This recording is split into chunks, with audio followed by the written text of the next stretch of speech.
الحمدللہ والصلاة والسلام علی رسول اللہ وعلی آلہ وصحبہ ومن والہ۔ محترم بھائیوں اور دینی بہنوں، السلام علیکم ورحمۃ اللہ وبرکاتہ۔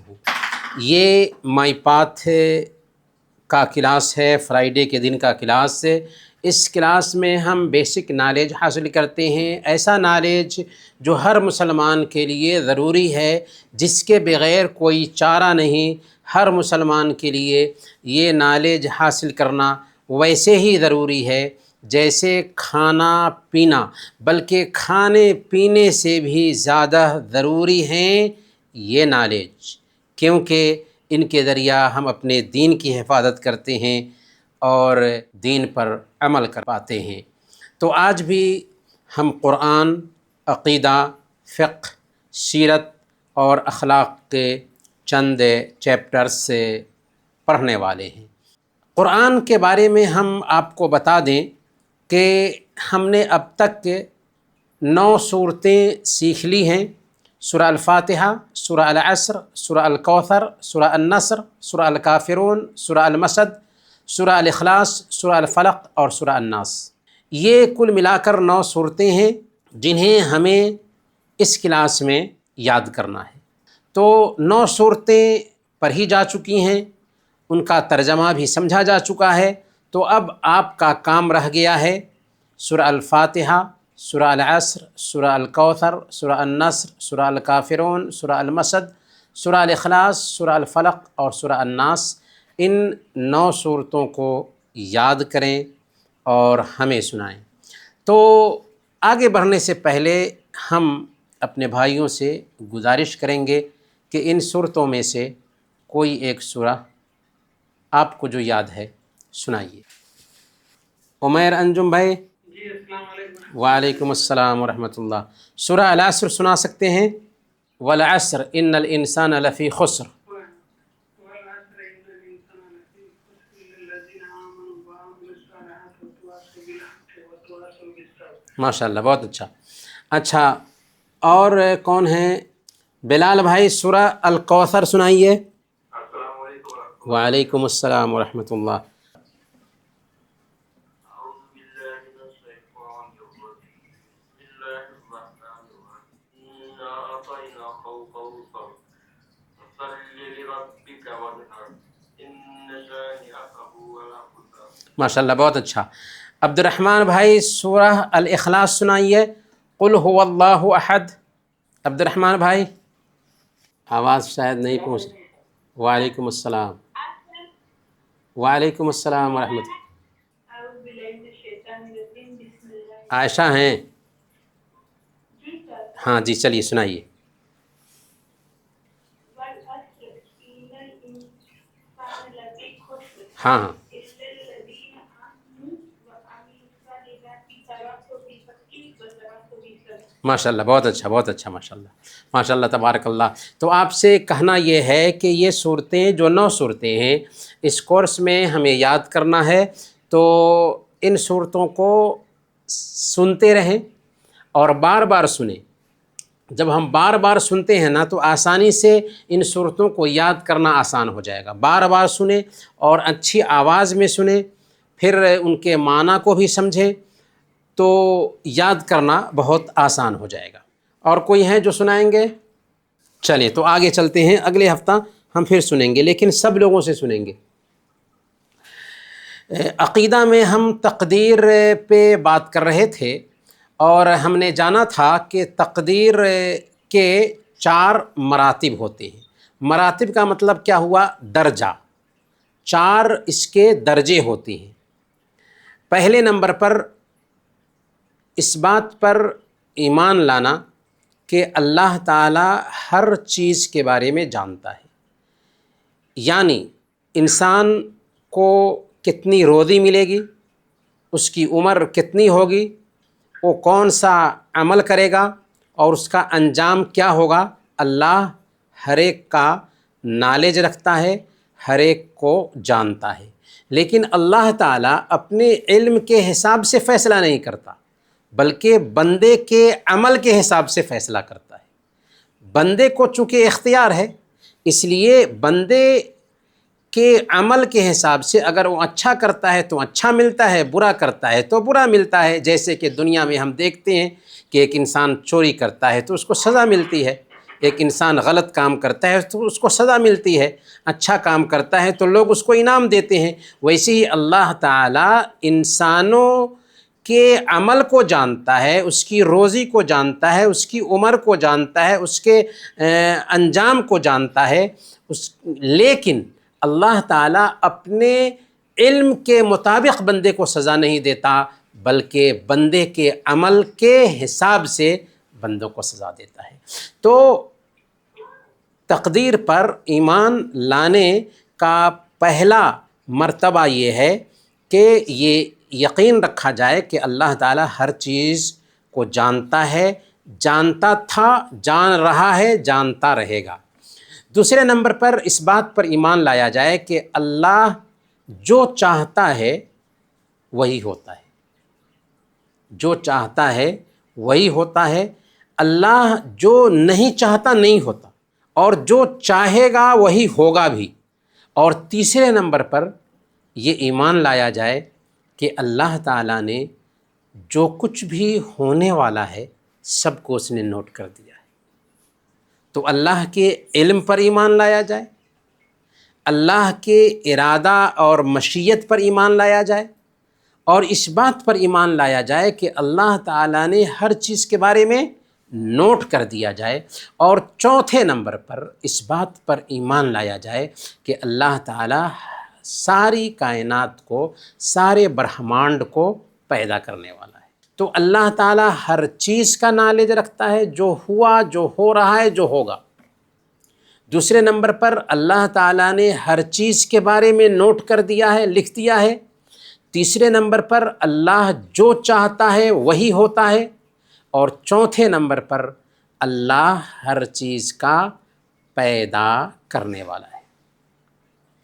یہ بات ہم پچھلے ہفتہ جان چکے تھے۔ آج ہم تقدیر کی 3 قسموں کو جانیں گے۔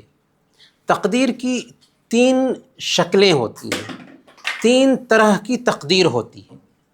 پہلے نمبر پر ایسی تقدیر جس میں انسان کا اپنا دخل نہیں ہوتا، اپنا ہستچھیپ نہیں ہوتا، یعنی بھاگ کی وہ شکل یا وہ قسم جس میں انسان کا اپنا کوئی دخل نہیں ہوتا، اس کا ہستچھیپ نہیں ہوتا۔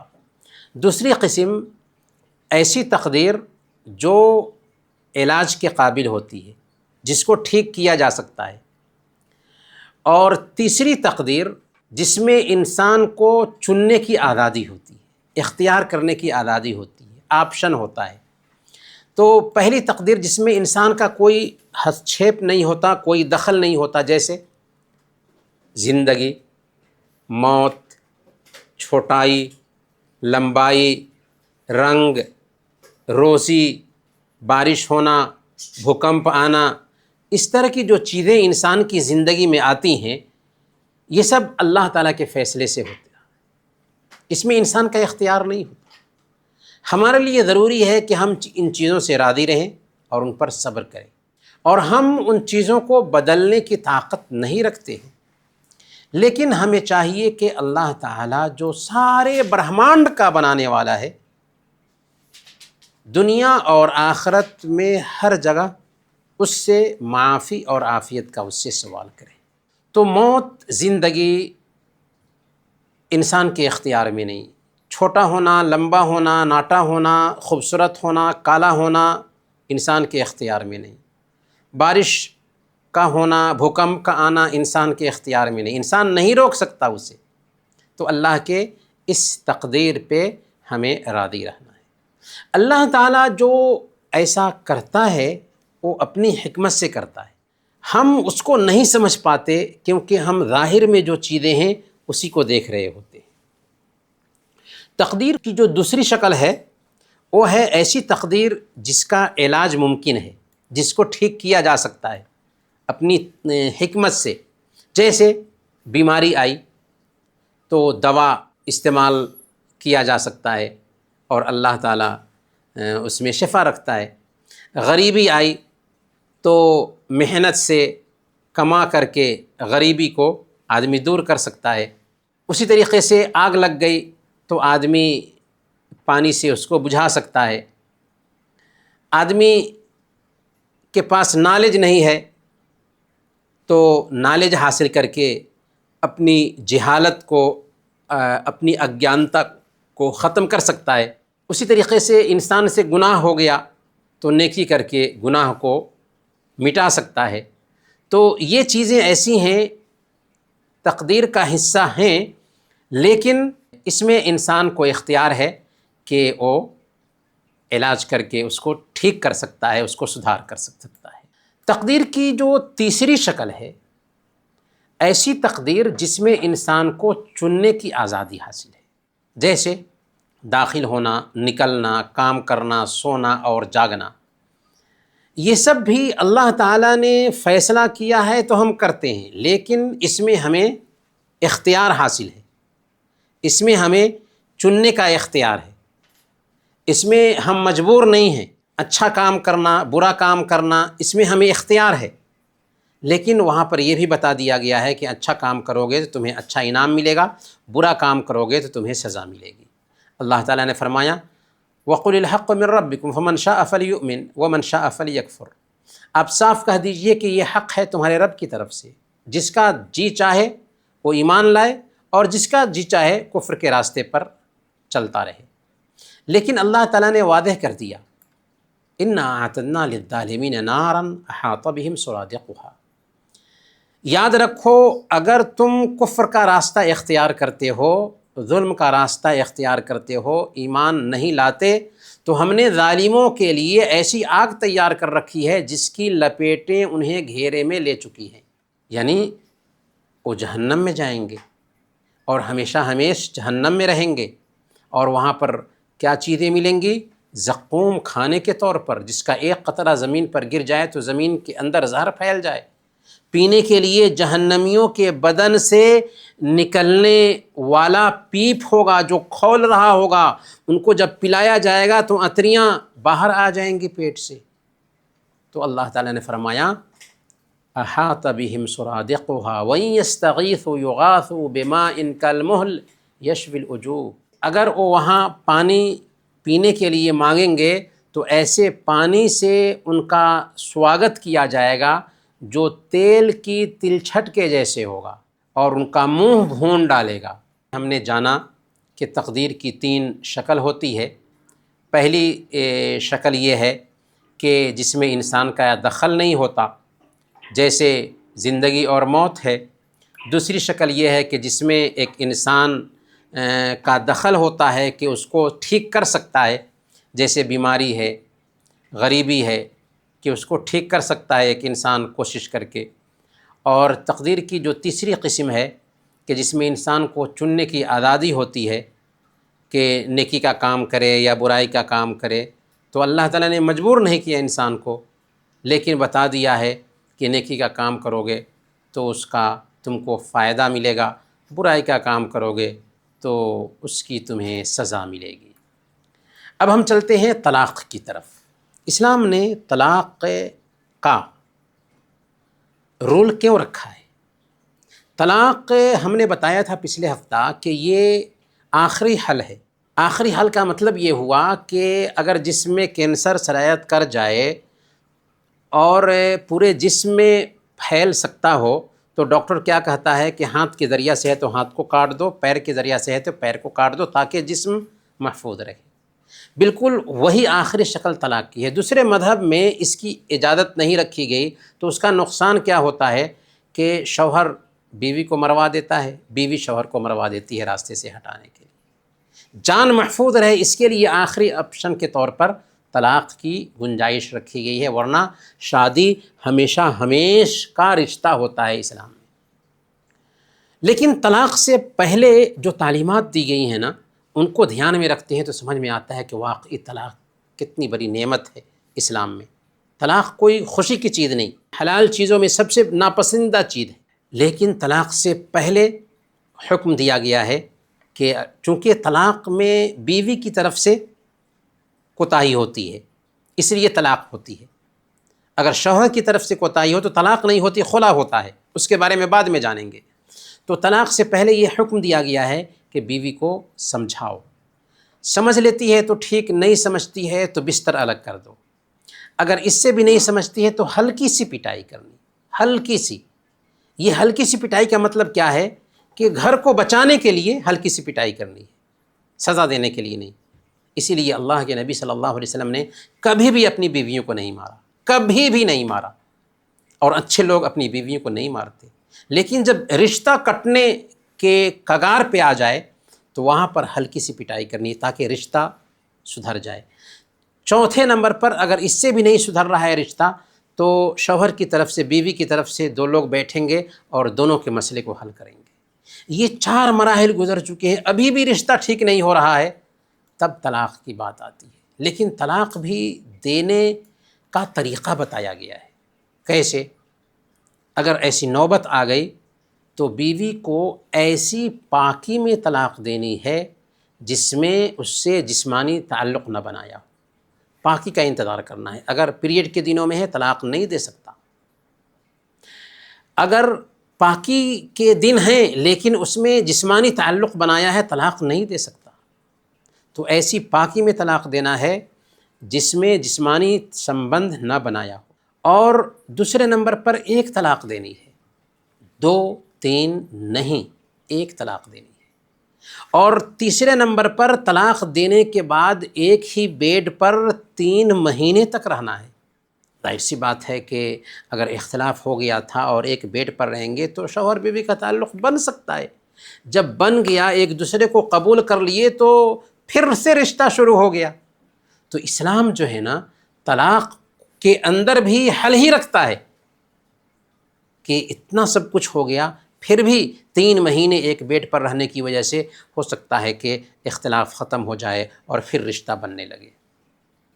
تو یہ ہے طلاق میں کتنی بڑی نعمت ہے طلاق، کہ رشتہ کو ٹھیک کرنے کے لیے ایک آپشن کے طور پر اس کو رکھا گیا ہے۔ اور اگر کوئی انسان ایک مرتبہ میں 3 طلاق دیتا ہے تو جاہل ہے، گنوار ہے، اس کو اسلام کا نالج نہیں ہے، اس لیے اس نے ایسا کیا۔ پر یہ طلاق بھی ایک ہی سمجھی جائے گی۔ جی ہاں، حدیث کی روشنی میں ایک مجلس میں اگر 100 طلاق بھی کوئی دے تو ایک ہی طلاق سمجھی جائے گی، کیونکہ ہم نے پچھلے ہفتہ حدیث بتایا تھا، صحیح مسلم کی یہ اوتھینٹک حدیث ہے۔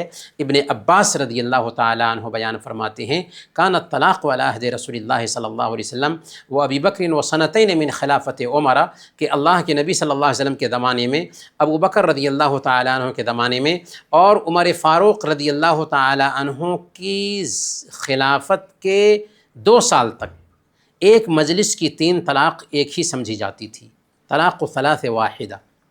فقال عمر بن خطاب، عمر خطاب رضی اللہ تعالیٰ عنہ نے کیا کہا کہ ان الناس قد استعجلوا فی امر قد کانت لهم فیہ انا، اس معاملے میں جس کے اندر لوگوں کے لیے چھوٹ تھی، لوگوں نے جلد بازی شروع کر دیا ہے۔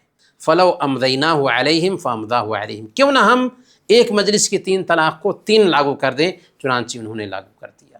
تو یہ وقتی طور پر فیصلہ تھا عمر فاروق رضی اللہ تعالیٰ عنہ کا۔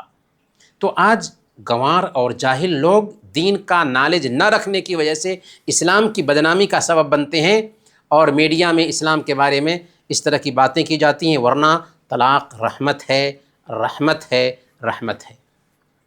اور ہم نے بتا دیا کہ طلاق دینے کے لیے نہیں ہوتی کہ ہر آدمی طلاق استعمال کرے، اسی لیے طلاق کی نوبت مسلم سماج میں بہت کم آتی ہے، اور آخری آپشن کے طور پر کہ جب کوئی شکل ہی نہ رہ جائے کہ ایک دوسرے کی جان کے لالے پر جائیں اور شوہر بیوی کو اپنے راستے سے ہٹانے کے لیے مار دے یا بیوی شوہر کو مروا دے، تو ایسی حالت میں طلاق کا آپشن رکھا گیا ہے۔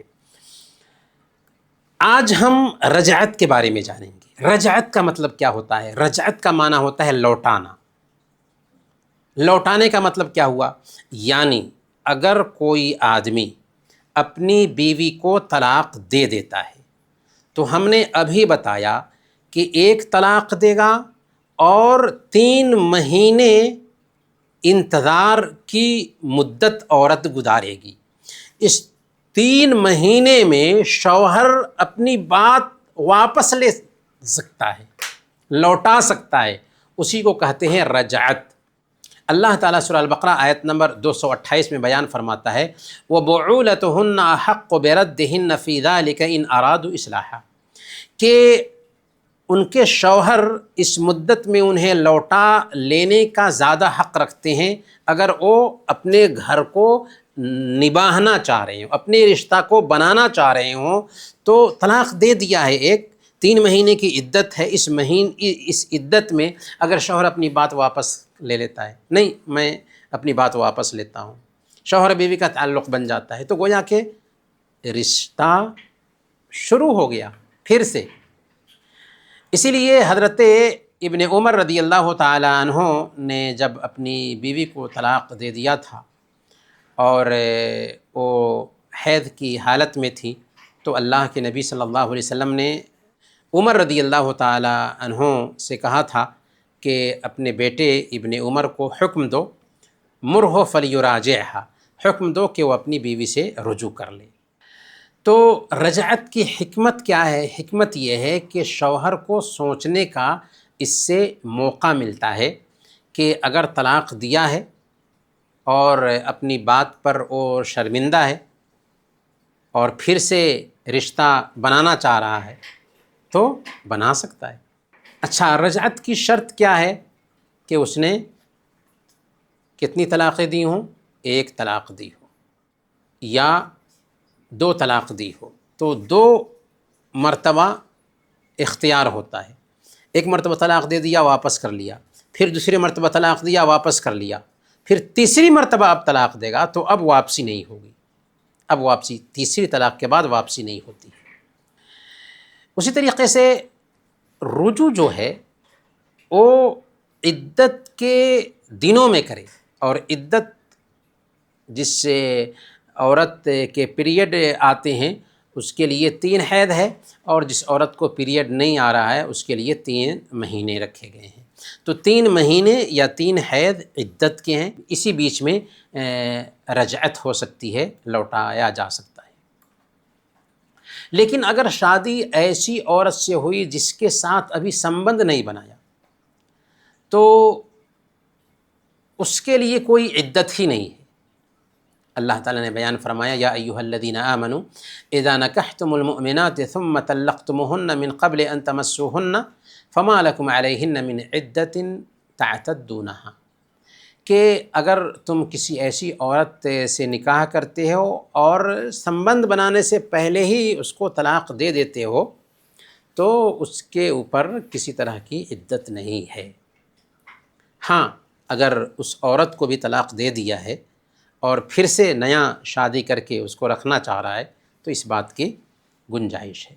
اسی طریقے سے طلاق بغیر کسی بدلے کے ہو، کیونکہ طلاق میں بدلہ نہیں لیا جاتا، یعنی خلا نہ کرایا گیا، کیونکہ اگر عورت نے خلا کرایا ہے تو اب پھر لوٹ نہیں سکتی ہے، ہاں نیا نکاح کرنا ہوگا۔ ایک عورت نے اپنے شوہر کے اندر کس طرح کی کمی دیکھی، کورٹ میں جاتی ہے اور خلا کرا لیتی ہے کہ نہیں میں اس کے ساتھ نہیں رہنا چاہتی، تو حق حاصل ہے ایک بیوی کو بھی اپنے شوہر سے الگ ہونے کا، تو الگ ہو گئی تو اب اس کے لیے عدت صرف 1 مہینہ ہے، اور 1 مہینہ میں بھی اب لوٹانے کی گنجائش نہیں ہے۔ ہاں اب کیا کرنا ہوگا کہ نئے سرے سے نکاح کرنا ہوگا۔ اب سوال یہ ہے کہ رجعت کیسے ہوگی، یعنی کیسے لوٹایا جائے گا، لوٹانے کی شکل کیا بنتی ہے؟ طلاق دے دیا، لوٹانا چاہ رہا ہے تو کیسے لوٹائیں گے؟ تو اگر آدمی اپنی بات واپس لے لیتا ہے، بول دیتا ہے کہ میں اپنی طلاق جو دیا تھا واپس لیتا ہوں، اپنی بات واپس لیتا ہوں، طلاق کو واپس لیتا ہوں، تو بولنے سے بھی رجعت ہو جاتی ہے۔ یا شوہر بیوی کا تعلق بن گیا تو تعلق بننے سے بھی رجعت ہو جاتی ہے۔ رجعت یعنی لوٹانا۔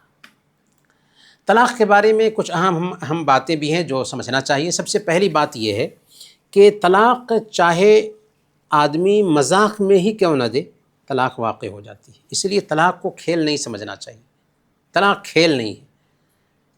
طلاق کا لفظ سے استعمال نہیں کرنا چاہیے، یہ چیز زبان پر نہیں آنی چاہیے فیملی لائف میں۔ طلاق کوئی کھیل نہیں ہے، مذاق نہیں ہے، اس لیے کسی نے مذاق میں بھی طلاق دے دیا تو طلاق واقع ہو جاتی ہے۔ طلاق چاہے بول کر دیں، چاہے لکھ کر کے دیں، یا چاہے گونگا آدمی اشارہ کرے، ظاہر کرے کہ میں طلاق دے رہا ہوں، تو اس کی بھی طلاق مانی جائے گی۔ طلاق کے بیچ نکاح باقی رہتا ہے، نکاح ختم نہیں ہوتا، یعنی اگر آدمی نے طلاق دیا ہے تو 3 مہینہ تک اس کی بیوی ہی رہے گی۔ اسی لیے ہم نے کہا کہ دونوں ایک گھر میں رہیں گے 3 مہینے تک، کیونکہ دونوں شوہر بیوی ہیں ابھی بھی۔ 3 مہینہ جب گزر جائے گا تو رشتہ ختم ہو جائے گا، اجنبی عورت بن جائے گی۔ پھر اگر دونوں ایک ساتھ اکٹھا ہونا چاہ رہے ہیں تو نئے نکاح اور مہر سے اکٹھا ہو سکتے ہیں، اور اگر کسی کو طلاق دے دیا اور لوٹانا چاہ رہا ہے تو 2 گواہ بنا لینا بھی مستحب اور بہتر ہے۔ تو یہ بات رہی طلاق کے حوالے سے اور رجعت کے حوالے سے۔ رجعت مطلب لوٹانا، اور رجعت 3 مہینے کے اندر ہی ہو سکتی ہے۔ اب ہم سیرت کے بارے میں بات کریں گے۔ سیرت میں حجۃ الوداع اور اللہ کے نبی صلی اللہ علیہ وسلم کی وفات کے بارے میں ہلکی سی گفتگو ہوگی۔ حجۃ الوداع کیا ہے؟ حجۃ الوداع کا مطلب ہوتا ہے وہ حج جو اللہ کے نبی صلی اللہ علیہ وسلم نے کیا تھا۔ وداع کا مطلب کیا ہوتا ہے؟ یعنی وداعی حج، آخری حج، جس کو ہم انتم حج بھی کہہ سکتے ہیں۔ اللہ کے نبی صلی اللہ علیہ وسلم نے اپنی زندگی میں 4 عمرے کیے تھے اور صرف 1 حج کیا۔ اسی حج کو حجۃ الوداع کہتے ہیں، اسی حج کو انتم حج کہتے ہیں۔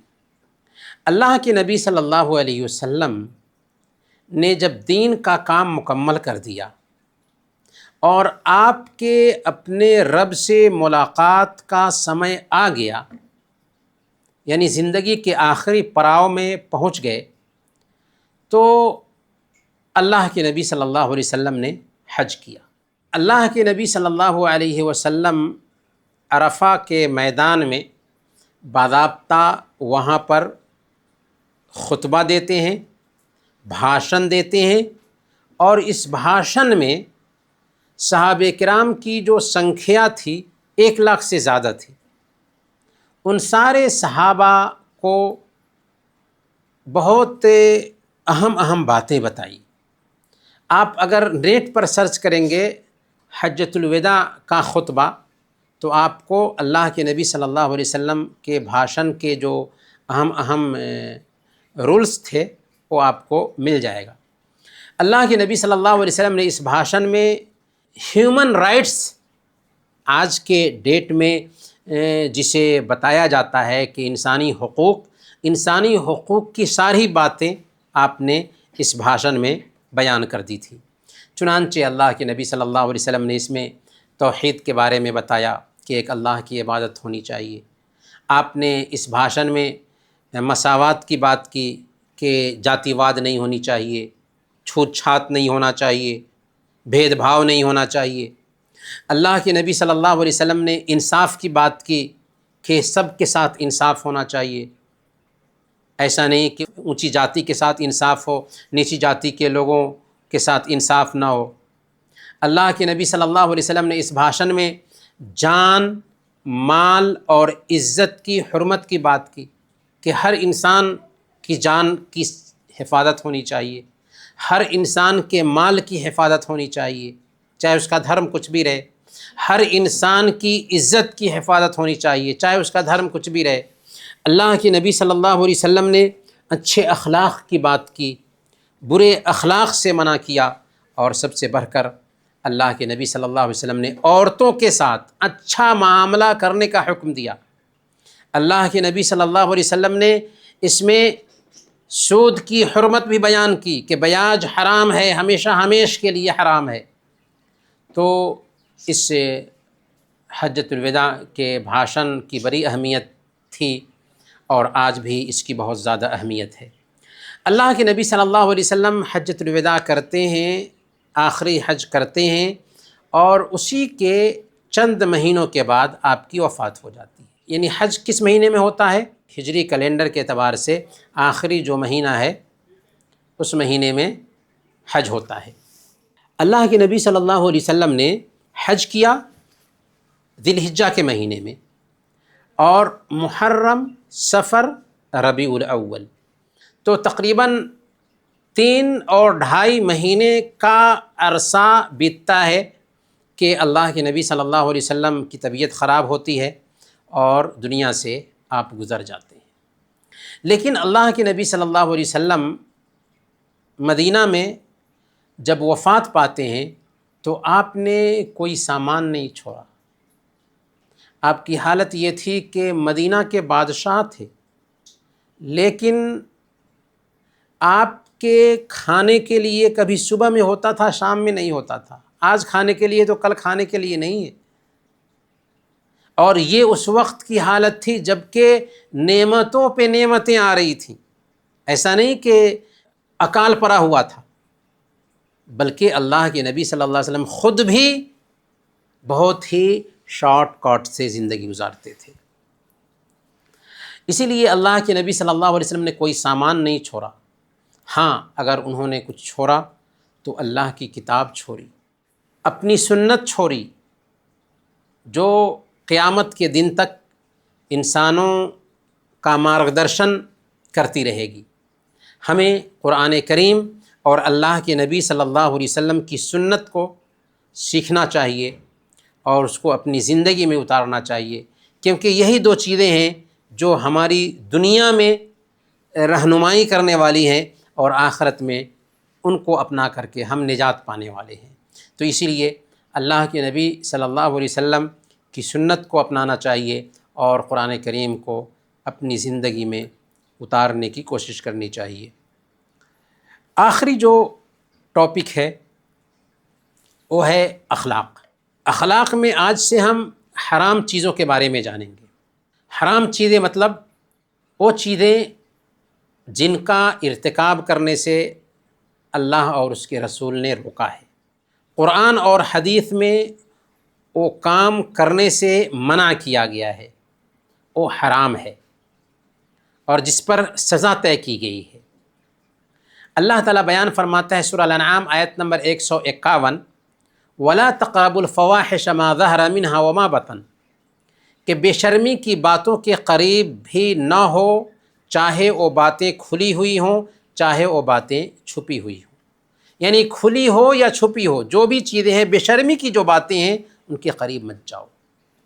اور بے شرمی کی باتیں کیا ہیں ان کو ہم آسانی سے سمجھ سکتے ہیں اپنے دماغ سے، اور اپنے سماج میں کیا کیا بے شرمی کی باتیں ہیں ان کے قریب جانے سے ہمارا دین ہمیں روکتا ہے۔ اللہ فرماتا ہے آگے، وَلَا تَقْتُلُوا النَّفْسَ الَّتِي حَرَّمَ اللَّهُ إِلَّا بِالْحَقِّ، اور کسی جان کو جسے اللہ نے محترم ٹھہرایا ہے ناحق قتل مت کرو۔ نے اس کے اندر ہر برائی کے قریب جانے سے منع کیا اور انسانی جان کو ناحق پامال کرنے سے منع کیا۔ اور صحیح بخاری اور صحیح مسلم کی ایک حدیث ہے، اللہ کے نبی صلی اللہ علیہ وسلم بیان فرماتے ہیں، اجتنبوا السبع الموبقات، 7 ہلاک کرنے والی چیزوں سے بچو، 7 برباد کرنے والی چیزوں سے بچو۔ قالوا یا رسول اللہ وما ہن، لوگوں نے کہا کہ اے اللہ کے نبی صلی اللہ علیہ وسلم وہ کون سی 7 ایسی چیزیں ہیں جو ہلاک کر دیتی ہیں، جو برباد کر دیتی ہیں، جو ایک انسان کو نشٹ کر دیتی ہیں؟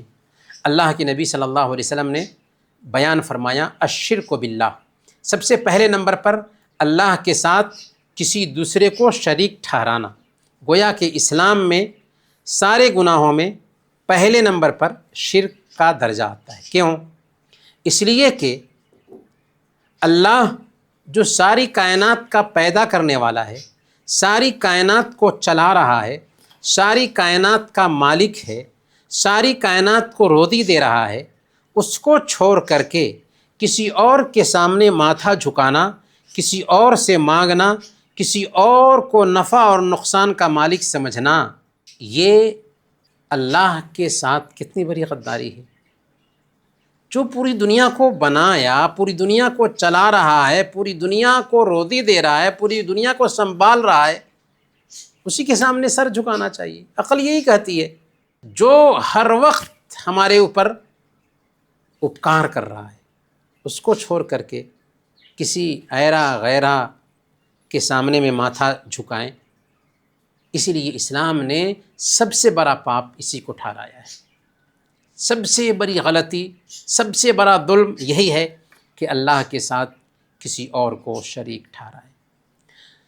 دوسرے نمبر پر کہا کہ جادو کرنا، تیسرے نمبر پر کہا کہ کسی کو ناحق قتل کرنا، چوتھے نمبر پر کہا کہ سود کھانا، پانچویں نمبر پر کہا کہ یتیم کا مال کھانا، چھٹے نمبر پر کہا کہ لڑائی کے موقع پر پیٹ پھیر کر بھاگ جانا، اور ساتویں نمبر پر کہا کہ بھولی بھالی پاک دامن عورت پر تہمت لگانا، آروپ لگانا۔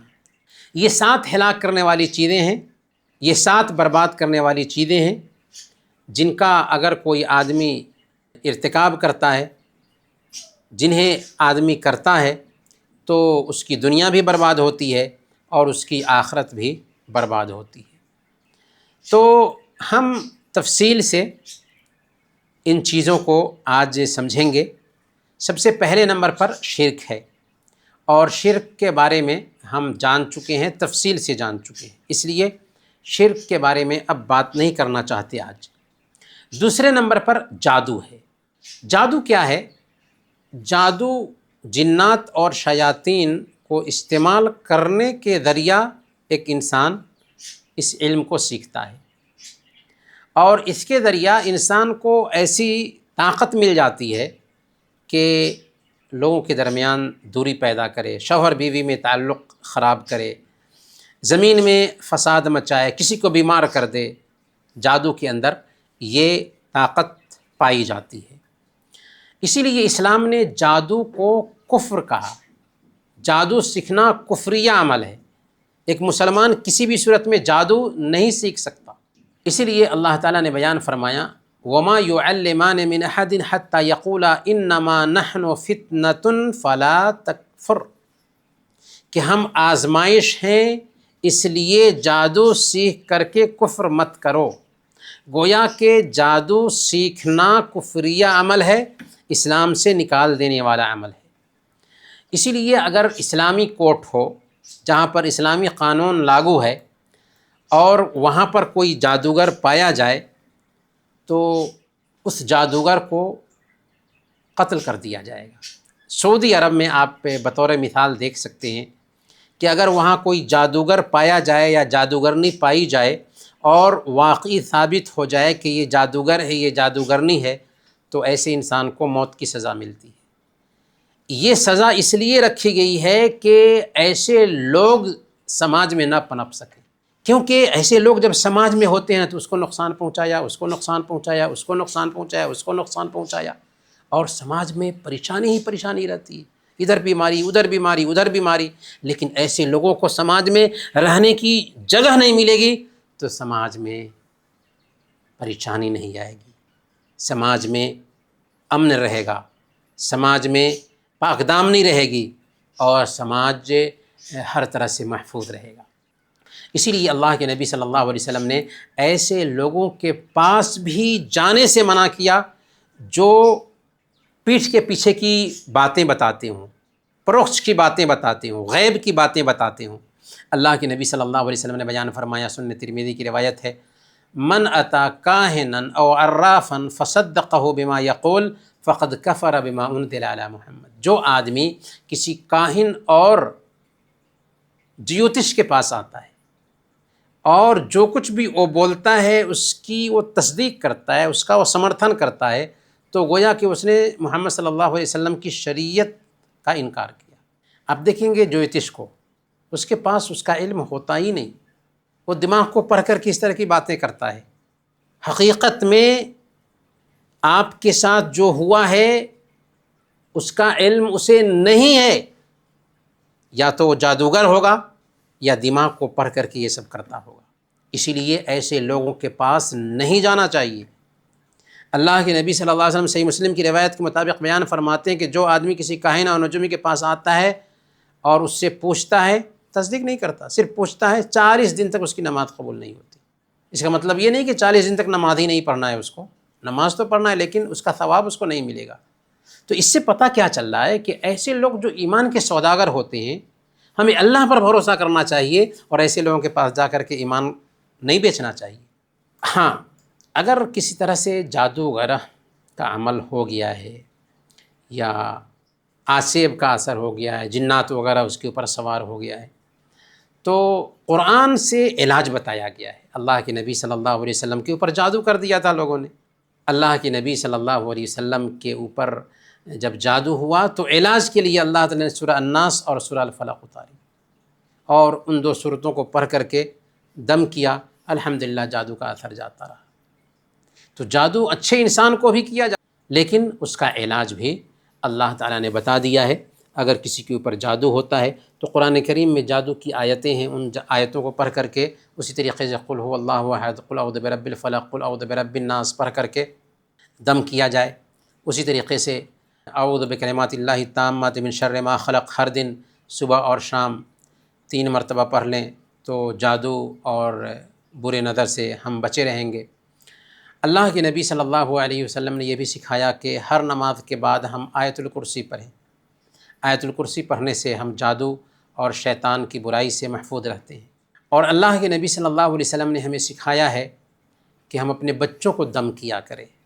حضرت حسن اور حسین رضی اللہ تعالی عنہما کو اللہ کے نبی صلی اللہ علیہ وسلم دم کرتے تھے اور کہتے تھے کہ حضرت ابراہیم علیہ السلام اپنے دونوں بیٹوں اسحاق اور اسماعیل کو ان کلمات کے ذریعہ دم کرتے تھے۔ کلمات کیا تھے؟ اعیدکما بکلمات اللہ التامہ من کل شیطان وہامہ ومن کل عین لامہ۔ ہمیں بھی اپنے بچوں کو دم کرنا چاہیے۔ کیسے؟ اعیدک بکلمات اللہ التامہ من کل شیطان وہامہ ومن کل عین لامہ۔ یہ دعا یاد کر کے دھیان سے اپنے بچوں کو صبح میں اور شام میں دم کرنا چاہیے۔ اعیدک بکلمات اللہ التامہ من کل شیطان وہامہ ومن کل عین لامہ۔ اسی طریقے سے قتل کرنا، کسی بھی انسان کو قتل کرنا، یہ بھی بہت بڑا جرم ہے۔ اسلام انسانی جان کی حفاظت کی بات کرتا ہے، جان کوئی بھی ہو، یہاں تک کہ سورہ المائدہ آیت نمبر 32 میں بیان فرمایا من قتل نفسا بغیر نفس او فساد فی الارض فکأنما قتل الناس جمیعا۔ جس انسان نے کسی انسان کو کسی خون کے بدلے یا زمین میں فساد مچانے کے علاوہ کسی اور وجہ سے قتل کر دیا تو مانو وہ ساری انسانیت کا قاتل ہے۔ بے قصور انسان کو چاہے اس کا دھرم کچھ بھی رہے قتل کر دیتا ہے، وہ ساری انسانیت کا قاتل ٹھہرتا ہے۔ ومن احیاہا فکأنما احیا الناس جمیعا، اور جس نے کسی انسان کی جان بچائی گویا اس نے تمام انسانوں کی جان بچائی۔ آپ راستے سے گزر رہے تھے، ایکسیڈنٹ ہو گیا، ایک انسان روڈ پہ گرا ہوا ہے، لوگ دیکھتے رہتے ہیں، کون اٹھانے جائے گا؟ نہیں، ایک مسلمان سب سے بڑھ کر کے اس کی جان بچانے کی کوشش کرے گا، اس کو فوراً اٹھا کر کے لے کر جانا چاہیے ہاسپٹل میں تاکہ اس کی جان بچ جائے، کیونکہ ایک انسان کی جان بچانا سارے انسانوں کی جان بچانا ہے۔ اور ایک انسان کو قتل کرنا جو معصوم ہے، جس نے کوئی غلطی نہیں کی، چاہے اس کا دھرم کچھ بھی ہو، ساری انسانیت کو قتل کرنے کے جیسے ہے۔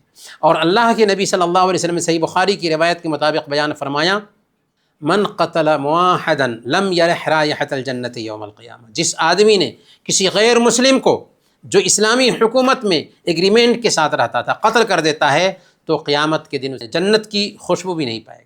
تو اسلام امن چاہتا ہے، سب کے ساتھ امن، ہر انسان کی جان کی حفاظت، چاہے اس کا دھرم کچھ بھی رہے۔ اس سے ہمیں پتہ چلتا ہے کہ اسلام شانتی کا دین ہے، اسلام امن کا دین ہے۔ اسلامی حکومت میں سارے انسان محفوظ ہوتے ہیں، چاہے اس کا دین کچھ بھی ہو، اس کا دھرم کچھ بھی ہو۔ انسان کا اپنے آپ کو قتل کرنا بھی اسی میں آتا ہے، جس کو ہم آتم ہتیا کہتے ہیں، سوسائڈ کرنا کہتے ہیں۔ انسان کو یہ اختیار حاصل نہیں ہے کہ وہ اپنے آپ کو قتل کر دے یا کسی ٹینشن اور پریشانی میں آ کر اپنے آپ کو موت کے حوالے کر دے. نہیں، آپ اس جان کے مالک نہیں ہیں. جس نے آپ کو پیدا کیا ہے اس نے آپ کو اختیار نہیں دیا ہے کہ آپ اسے مار دیں. اسی لیے اپنے آپ کو مارنا دراصل اپنے آپ کو قتل کرنا ہے، اور یہ بھی قتل ہے، یہ بھی قتل ہے، اور اس کی بھی سزا ہمیں ملے گی. اسی لیے اللہ کے نبی صلی اللہ علیہ وسلم نے بیان فرمایا، من قتل نفسہ بشیء عذب بہ یوم القیامہ، کہ جو آدمی جس چیز سے اپنے آپ کو مارتا ہے اسی کے ذریعہ اس کو سزا دیجیے. تو ہمیں اختیار نہیں ہے کہ ہم اپنے آپ کو مار لیں. اللہ فرماتا ہے وَلَا تَقْتُلُوا أَنفُسَكُمْ، اپنے آپ کو قتل مت کرو. ان اللہ کان بکم رحیما، اللہ تعالیٰ تمہارے اوپر بہت ہی مہربان ہے. تم کون ہوتے ہو اپنے آپ کو مارنے والے؟ اللہ نے دیا ہے یہ جان، اس لیے یہ جان محفوظ رہنی چاہیے. جب وہ لینا چاہے گا لے گا، لیکن کسی ڈپریشن میں آ کر کے قتل کر دینا حرام ہے، ناجائز ہے. اور ڈپریشن کیوں؟ ایک مسلمان کی شان کیا ہوتی ہے کہ پریشانی ہے تو اس میں وہ صبر کرتا ہے، نعمت ملتی ہے تو اللہ کا شکر ادا کرتا ہے. وہ یہ سمجھتا ہے کہ یہ پریشانی جو ہے نا اللہ نے دیا ہے، اور اللہ کسی کو پریشانی سے دو چار کرتا ہے تو اس میں حکمت ہوتی ہے، اور پریشانی کے ساتھ آسانی آتی ہے. فَإِنَّ مَعَ الْعُسْرِ يُسْرًا، ہر تنگی کے ساتھ آسانی آتی ہے. تنگی کے بعد آسانی نہیں آتی، بلکہ تنگی آسانی لے کر کے آتی ہے. اسی لیے اگر جان کی پریشانی ہوتی ہے، مال کی پریشانی ہوتی ہے، کوئی ایکسیڈنٹ ہوتا ہے، کوئی مسئلہ ہو جاتا ہے ہماری زندگی میں، پریشان نہیں ہونا چاہیے، ٹینشن میں نہیں جانا چاہیے، بلکہ سمجھنا چاہیے کہ اس کے ذریعے اللہ تعالی ہمیں آزمانا چاہ رہا ہے. اسی لیے اللہ کے نبی صلی اللہ علیہ وسلم نے بیان فرمایا، من یرد اللہ بہ خیرا یصب من، اللہ تعالیٰ کسی بندے کے ساتھ بھلائی کا معاملہ کرنا چاہتا ہے نا تو اس کو کسی نہ کسی تکلیف سے دوچار کرتا ہے. سب سے زیادہ تکلیف کس کو جھیلنا پڑا جانتے ہیں؟ انبیاء کو. نبی جو آتے تھے نا اس دھرتی پر انسانوں کو صحیح راستہ دکھانے کے لیے، ان کو سب سے زیادہ آزمایا گیا، سب سے زیادہ تکلیف دی گئی. تو اس سے پتہ کیا چلتا ہے؟ اس سے پتہ یہ چلتا ہے کہ جو اللہ کے اچھے بندے ہوتے ہیں نا، نیک بندے ہوتے ہیں نا، انہی کو آزمایا جاتا ہے. تو جب اچھے بندوں کی آزمائش ہوتی ہے تو ہم گھبرائیں گے کیوں؟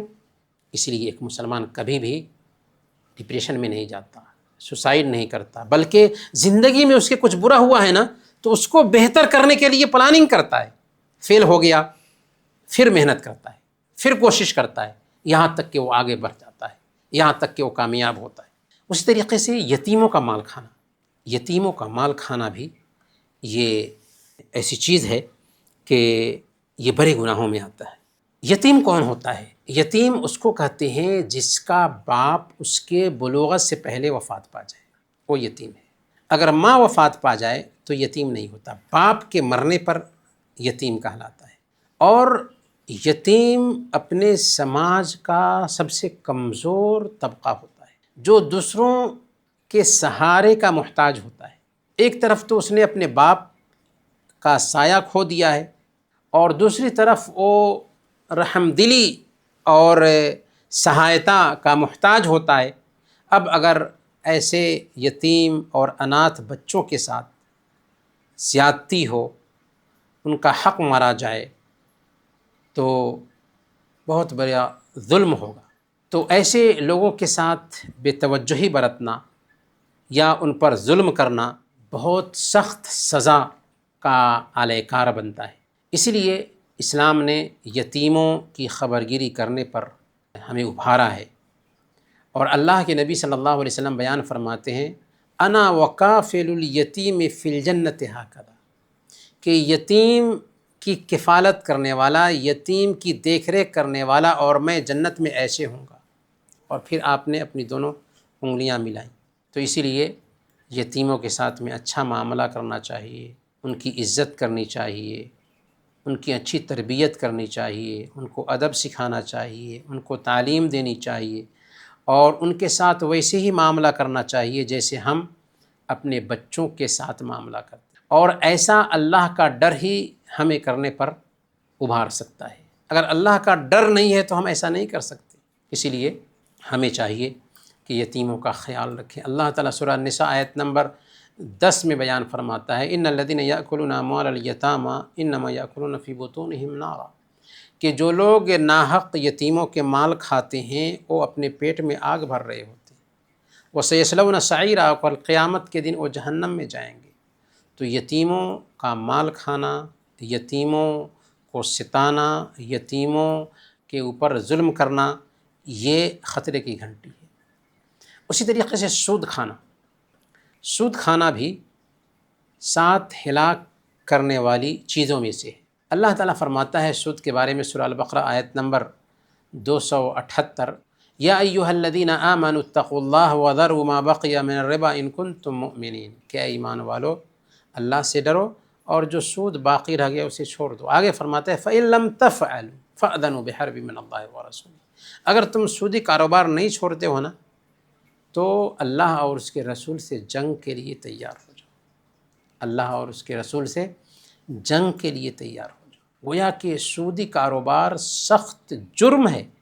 اللہ کے نبی صلی اللہ علیہ وسلم بیان فرماتے ہیں، صحیح مسلم کی روایت ہے، حضرت جابر رضی اللہ تعالیٰ عنہ بیان فرماتے ہیں کہ اللہ کے نبی صلی اللہ علیہ وسلم نے لعنت بھیجا سود لینے والے، سود دینے والے، سود کے لکھنے والے اور سود کے گواہوں پر، اور کہا کہ ہم سوا، وہ سب کے سب برابر ہیں۔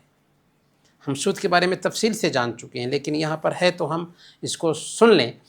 سود ایک ایسی چیز ہے کہ اس کا انجام ہمیشہ کم ہی پر منتج ہوتا ہے۔ مسند احمد کی روایت ہے، اللہ کے نبی صلی اللہ علیہ وسلم نے بیان فرمایا الربا وإن كثر فإن عاقبته تصير إلى قل، سود کا مال اگرچہ بڑھ جائے، انٹرسٹ کا مال اگرچہ زیادہ ہو جائے، لیکن اس کا انجام ہمیشہ بے برکتی اور کمی کی شکل میں سامنے آتا ہے۔ اسی لیے کبھی بھی سودی سسٹم میں نہیں شامل ہونا چاہیے۔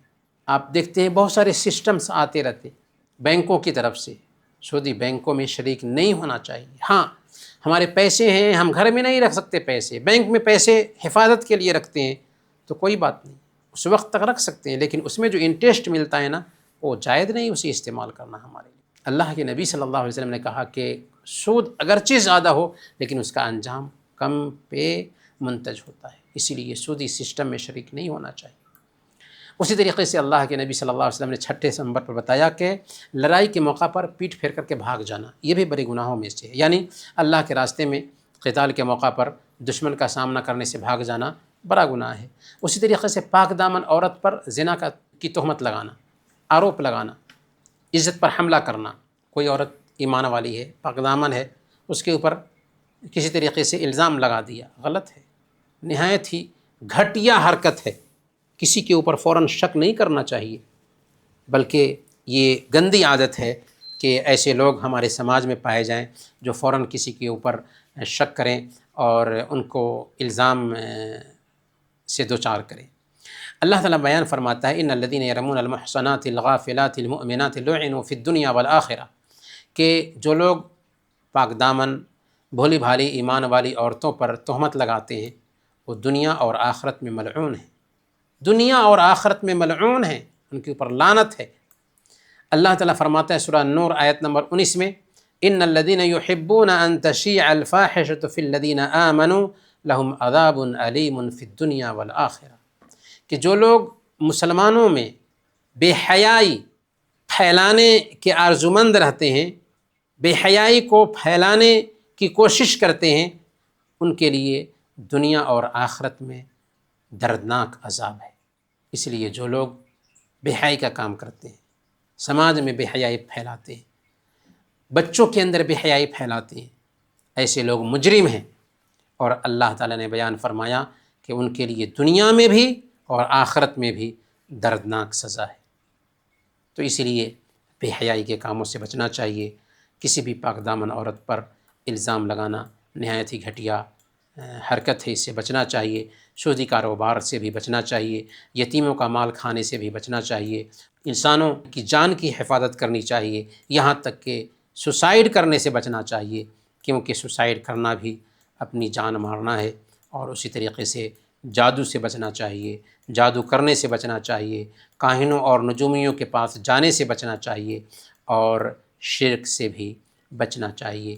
یہ کچھ باتیں تھیں جو آج کے کلاس کے لیے اہم تھیں۔ اللہ تعالیٰ سے دعا ہے کہ اللہ تعالیٰ ہم سب کو ان باتوں کو سیکھنے اور ان پر عمل کرنے کی توفیق عطا فرمائے۔ آمین۔ وصلی اللہ علی نبینا محمد وعلی آلہ وصحبہ اجمعین۔